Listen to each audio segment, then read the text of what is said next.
Good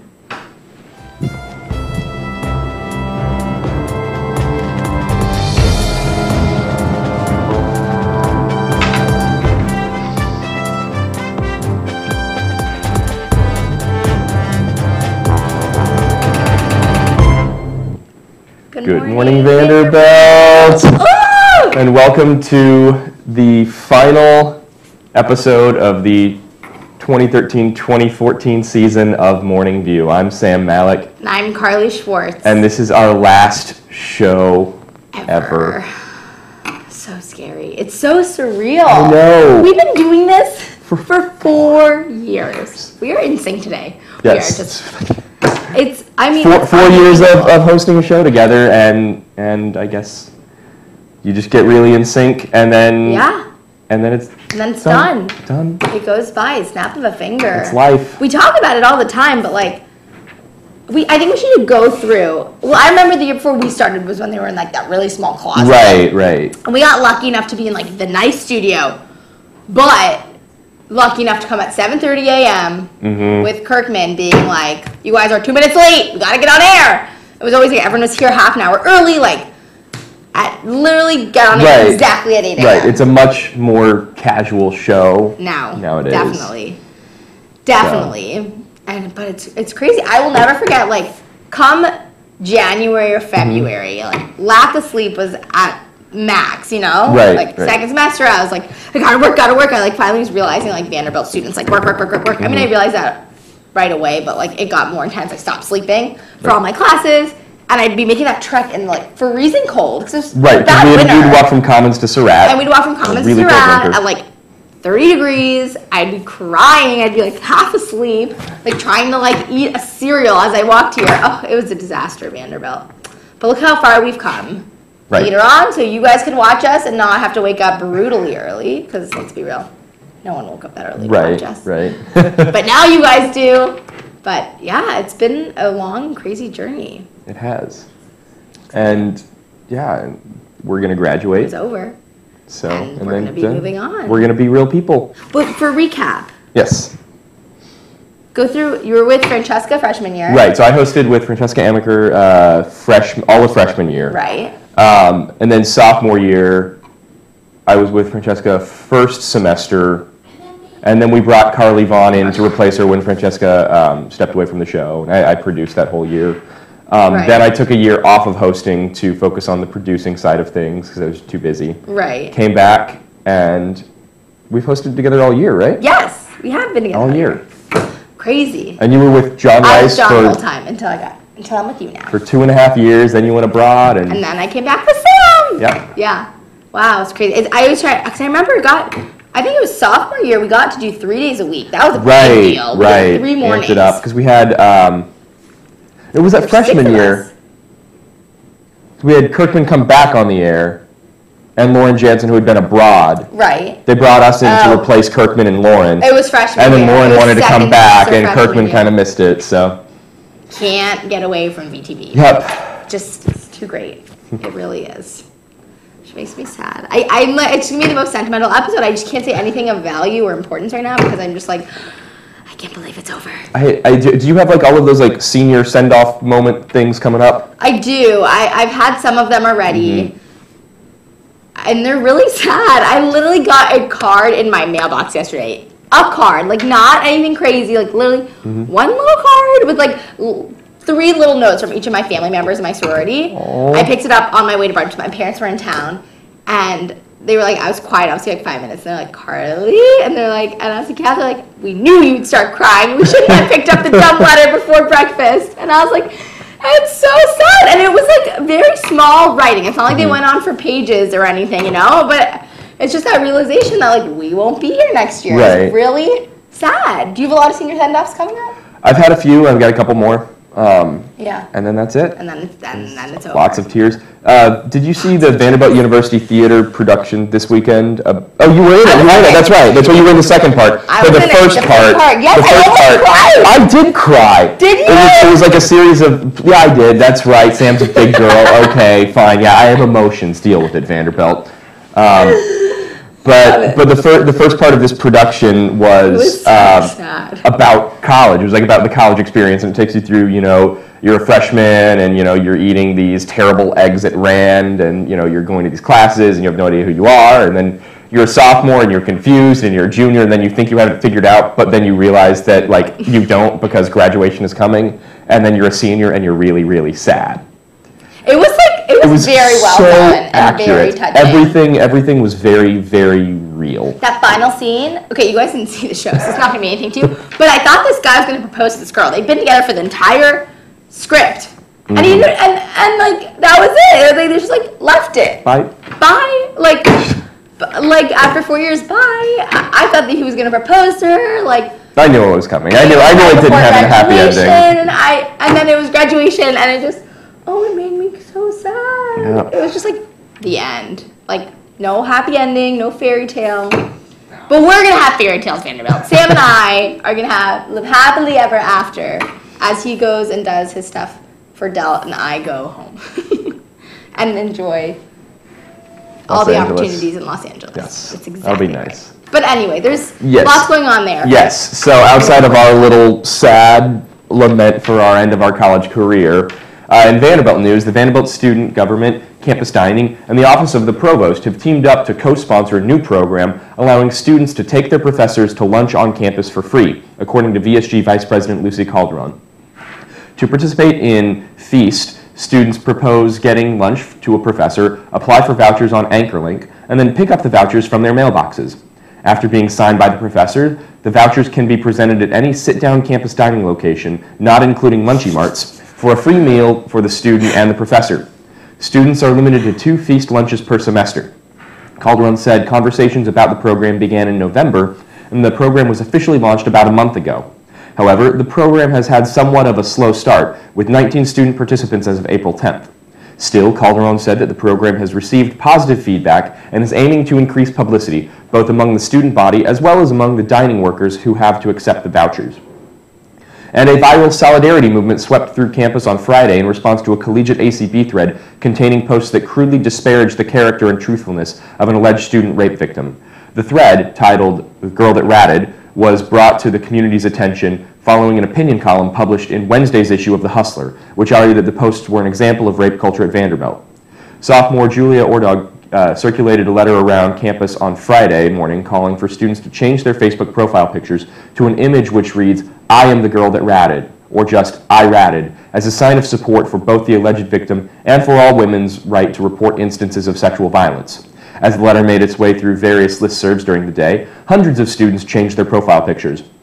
Ordog said, quote, "I came up with the idea of I'm the girl that ratted because in my head I was thinking about how it really could have been anyone, and how even though I haven't been a victim myself, it's something that I feel very passionately about. I wanted it to be an ally statement, but also more powerful than that," end quote.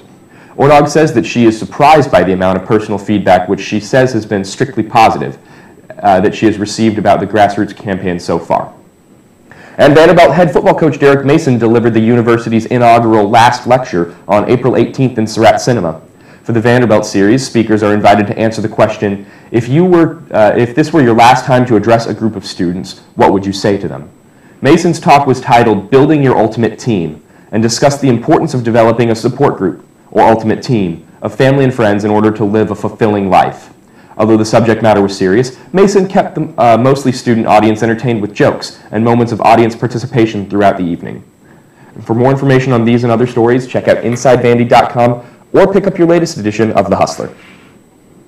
I will say, I got chills when you were reading the headlines, but seeing everyone change their profile pictures was really, really powerful because I thought it really showed the support of the Vanderbilt community. And even though this was happening, it really showed everyone come together and stand up for each other and, speaking out against the rape culture here, which I thought it was extremely powerful. And I was really proud at that one to be a part of Vanderbilt, you know? And I think that it's important that the student body realizes that it's not just about one instance. It's about changing the nature of our culture to a kind of campus where everybody has a voice, everybody has a right to justice. We as a community will not tolerate injustice, and we're not going to let somebody be bullied into silence. I absolutely agree. And it made me proud to be, at first when I was reading that, I was so ashamed, but then once I saw everyone take a stand on it and really support each other and stand up for not just her, but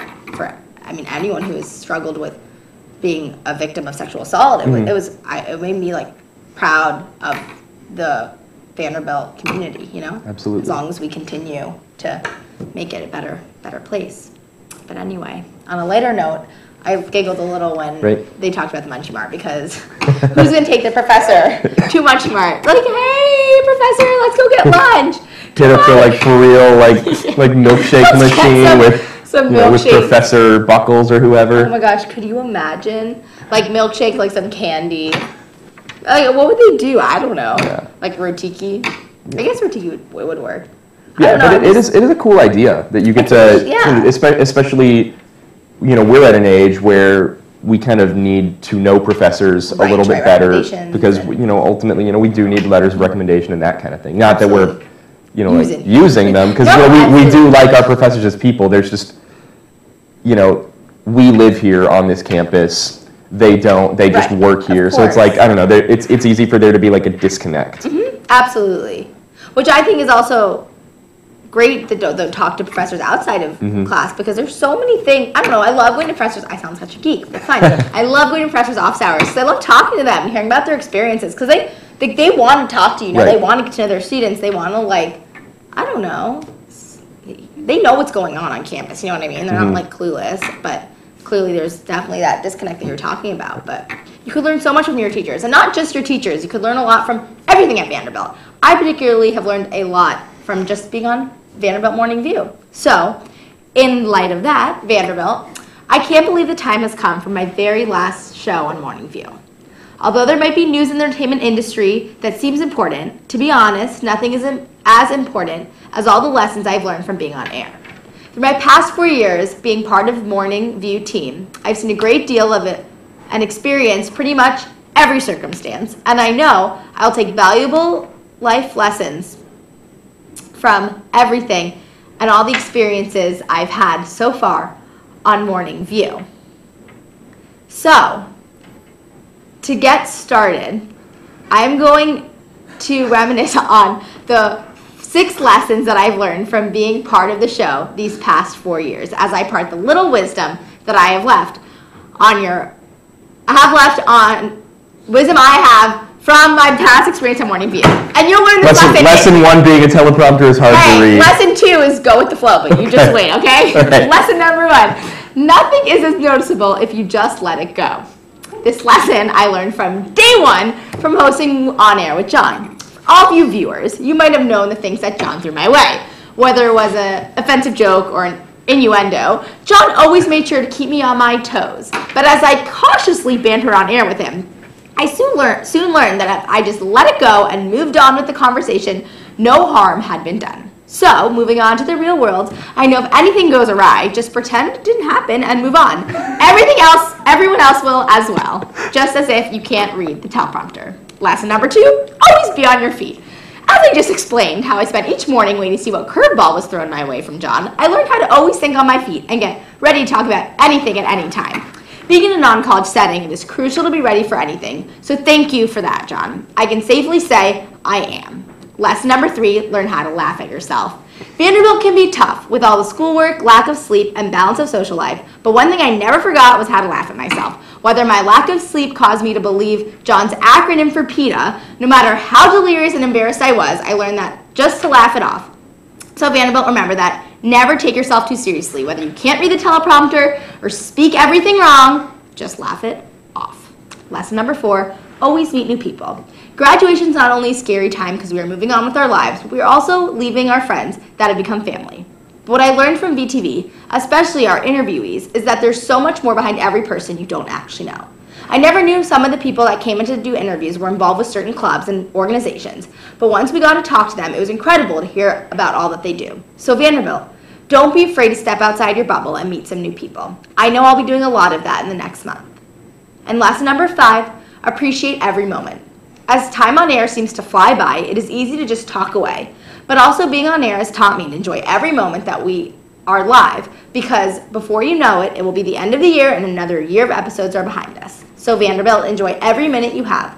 Although we are lucky enough to be able to go back and watch what happened on air last week, we can't do that with our lives. So enjoy every moment and take it all in. It will all be over before you know it.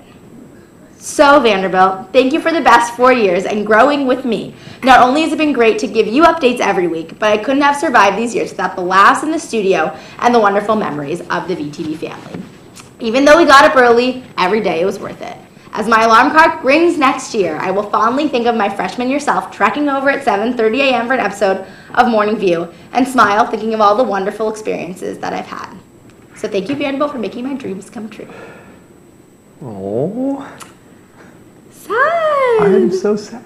I know. And we're going to be real people, and we're going to have to get up at 7:30 again and go to work. I was thinking about that last night. I was like, when my alarm clock rings at like 6 a.m. to get up, shower, and get ready for work, I'm going to be like, I just wish I was going to Morning View where I could laugh and make a joke of myself and not read the teleprompter and everyone else support me for it because I am incapable of doing the most simple things. You know? It's no big deal. But when I get to work and I can't read out a meeting, they're going to be like, did we hire you? Like, what is happening with this girl? It's just going to be such a different world, you know, because, I mean, we're getting up at, 7:30 in the morning, whatever, and we're going to a job. And, like, theoretically, we're not going to be as tired because we're going home at 5 in the afternoon. Right. And we're cooking dinner for ourselves and watching Jeopardy and then, like, reading ourselves to sleep every night.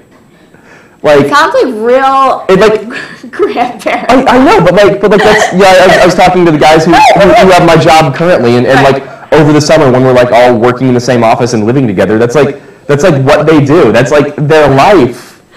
Well, like, I think it depends what industry you go into. Like, I know. But your schedule will be a little bit more exciting than me and my different. I mean, I don't know my Jeopardy watching. My sister had a 9-to-5 job, but like her job, they still had a lot of business dinners and happy hours with clients. But then again, I guess right. There's no more staying up till 3 in the morning just talking to your friend. Well, you can. You can, but it's talking to yourself. Like, who's staying up till 3 a.m. with you? I'll just call back to Vanderbilt. Hey, let's Fallon, will you talk to me? It's 3 a.m. and all my real friends are asleep. I don't like the real world. This is getting dark. Yeah, this is getting dark, Vanderbilt. I do have some wisdom to impart as well, though. Vanderbilt, I learned a lot in my time here as well, so I've got 5 more pieces of wisdom for you, but from my broader time at Vanderbilt, not just the show. Here they are. First of all, talk to people. The conversations you have at 3 a.m. when you really probably should be studying will be some of the best memories you can possibly make in college. It's so easy to forget to connect with real people when it's easier to just text them. But face-to-face conversations are unbelievably meaningful. I know I've had a lot of them this year, and they've really been awesome. So do that. 2, people change. The people around you will change, and so will you. That's not a bad thing, but don't become a totally different person. Know what you value. Know who you are.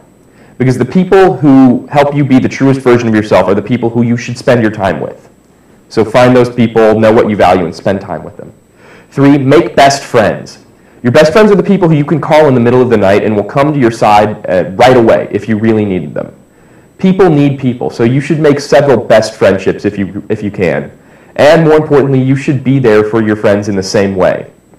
4, define yourself. It sounds kind of cheesy, but it's tempting to let the organizations you're involved in or what dorm you live in define who you are, but that's not you.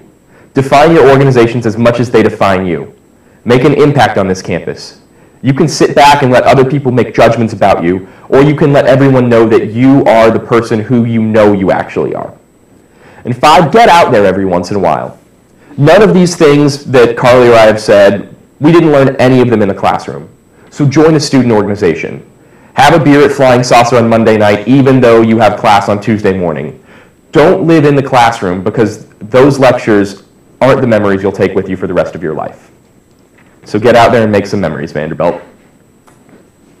I have goosebumps. Oh. It's so true.